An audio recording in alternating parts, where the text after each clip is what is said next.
Hey, Elliot Roger here, enjoying a nice vanilla latte. In the quiet seaside town of Isla Vista, California, the warm breeze carried with it a whisper of tragedy on the evening of May 23rd, 2014. What began as an ordinary day near the University of California, Santa Barbara, would end in unthinkable horror. A rampage orchestrated by one man whose inner torment and hatred turned deadly. Elliot Roger, a young man with an affluent background and an air of quiet reserve, concealed beneath his polite demeanor a seething fury, a fury directed at the world he believed had wronged him. That fury culminated in a meticulously planned spree of violence, leaving 6 dead, 14 injured, and an entire community shattered. But what led to this unthinkable act? What twisted ideology transformed a frustrated young man into a murderer whose name would echo across dark corners of the internet? This is the story of Elliot Roger, the self-proclaimed supreme gentleman, and the chilling manifesto that declared his intention to exact revenge on a society he believed had failed him. Elliot Oliver Robertson Roger was born on July 24, 1991, in London, England, into a family marked by creativity and privilege. His father, Peter Roger, was a filmmaker who contributed to The Hunger Games, while his mother, Ong Lee Chin, worked as a nurse on iconic films like The Princess Bride. His paternal grandfather, George Roger, was a renowned photojournalist, celebrated for documenting the horrors of Bergen-Belsen concentration camp. Roger's early childhood in Sussex, England, appeared idyllic. His mother left her career to care for him and his sister, supported by their grandmother, who formed a close bond with the children. However, this connection deepened Elliot's feelings of rivalry and alienation within his family. At 5, his family relocated to Woodland Hills, Los Angeles, where Elliot's life began to fracture. His insecurities deepened as he became self-conscious about his height, slender build, and mixed-race heritage. Desperate to fit in, Elliot tried skateboarding and even dyed his hair blonde, but failed to gain the acceptance he craved. Despite his efforts, he felt fundamentally different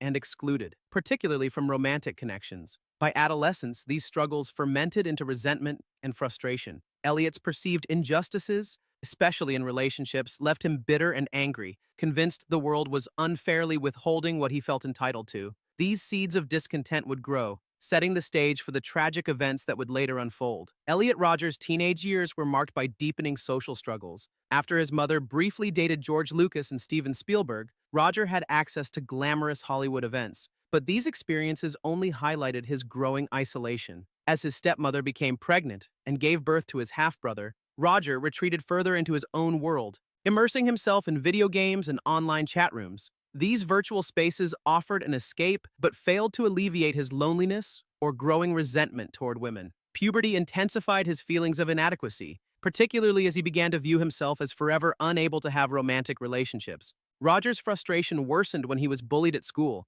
including cruel treatment from both male and female peers. His increasing sense of being different and misunderstood, coupled with his desire for attention from women, planted the seeds of resentment, particularly towards those who rejected or overlooked him. At 15, Roger was diagnosed with PDD-NOS, an autism spectrum disorder, and prescribed medication for his anxiety and depression. Yet, as he became an older teenager, these struggles only seemed to deepen. His growing disconnection from others, tensions with his father's declining career, and a fixation on material success led him to increasingly unrealistic and destructive fantasies. Despite graduating high school early, Roger's world remained one of frustration and isolation. His failure to find fulfillment or connection made him retreat further into his fantasies of wealth and success, believing they held the key to gaining women's attention. Yet, in reality, they only deepened his sense of entitlement and resentment. These formative years, filled with emotional turmoil, laid the foundation for the tragic events to come.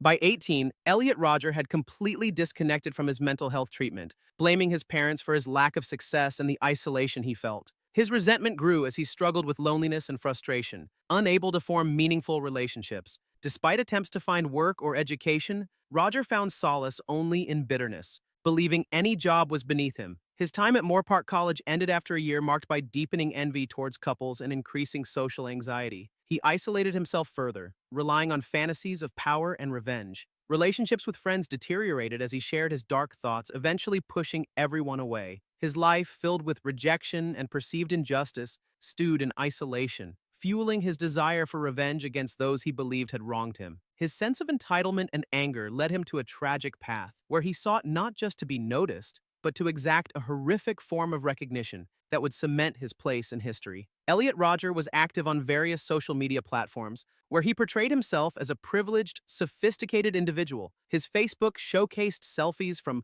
luxurious plane rides and movie premieres, while his Twitter and Google Plus posts revealed his deep loneliness and frustration. On his blog, Rodger presented himself as a polite gentleman who struggled to connect with others, often driving around Isla Vista, recording women and couples, and lamenting his isolation. Leading up to his attack in April 2014, Rodger uploaded 22 YouTube videos expressing anger at women's rejection. He questioned why women preferred inferior men over him, despite his good looks, expensive clothes, and car. His sense of entitlement grew, and he shared these frustrations on forums like bodybuilding.com, where users ridiculed him. Rodger subscribed to men's rights channels and engaged in incel communities, voicing his resentment toward women and endorsing radical views. His online activities also included researching Nazi figures and violent content, reflecting his increasingly disturbed mindset. Rodger's obsession with revenge and belief in his own superiority culminated in a deadly rampage. His digital footprint reveals the dangerous combination of entitlement,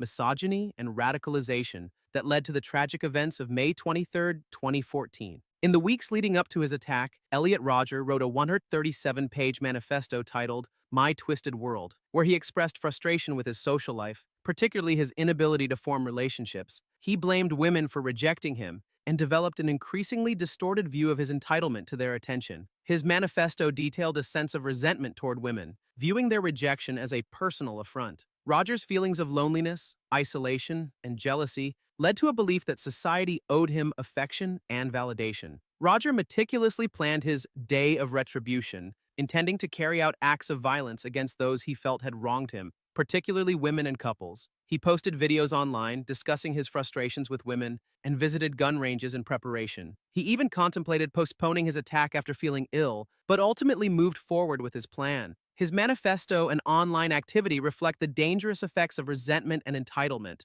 fueled by a distorted perception of rejection. Rodger's actions serve as a tragic reminder of the harmful consequences of isolation, mental health struggles, and toxic ideologies. It highlights the importance of addressing feelings of alienation and promoting healthier, more inclusive perspectives to prevent future tragedies.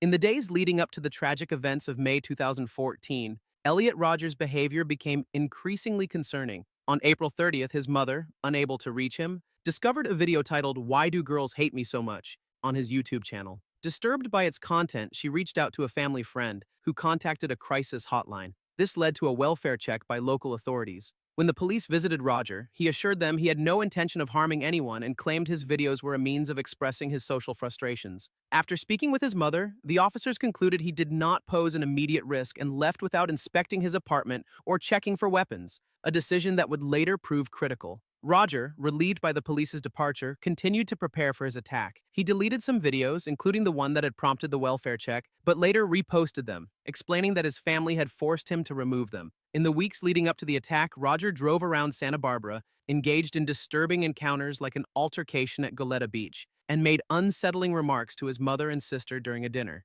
Despite his growing anxiety, which he attempted to manage with medication, Rodger continued to plan and document his intentions, even sharing his frustrations on forums like Pew Hate. As his plans progressed, there was growing concern from online communities, but Rodger's actions and online presence continued without intervention, setting the stage for the tragedy that would unfold just days later. On May 23, 2014, Elliot Rodger carried out a tragic act of violence in Isla Vista, California. Leading up to the events, he posted several disturbing videos online expressing frustration with his social life. Despite initial plans to act on May 24th, Rodger started his attack earlier. His first actions involved harming those close to him before heading to the local Alpha Phi sorority house. After failing to enter, he directed his actions at pedestrians and others nearby, culminating in a violent spree across Isla Vista. The tragedy led to several innocent lives lost, with victims including students from the local area. Law enforcement responded quickly, engaging in an exchange of gunfire, and Rodger ultimately ended his life with a self-inflicted wound. In the aftermath, Rodger's manifesto and videos revealed the disturbing thoughts he had before the attack. These materials were shared with authorities and have since been used to analyze his motivations and prevent future tragedies. The incident highlighted the need for ongoing discussions about mental health, online behavior, and the importance of reporting concerning content. Roger's story is a stark reminder of the importance of promoting kindness and understanding in online spaces and seeking help when needed. We encourage individuals who may be struggling with similar feelings to reach out to professionals or helplines for support. Thank you for watching and taking the time to reflect on this important topic. If you found this video meaningful, please give it a thumbs up and subscribe to stay updated on future content. Your support helps spread awareness and create a more compassionate and informed community. If you or someone you know is struggling, don't hesitate to reach out for help. We're all in this together, and kindness and understanding make the world a better place. Take care of yourselves, and remember to be kind to one another. See you in the next video.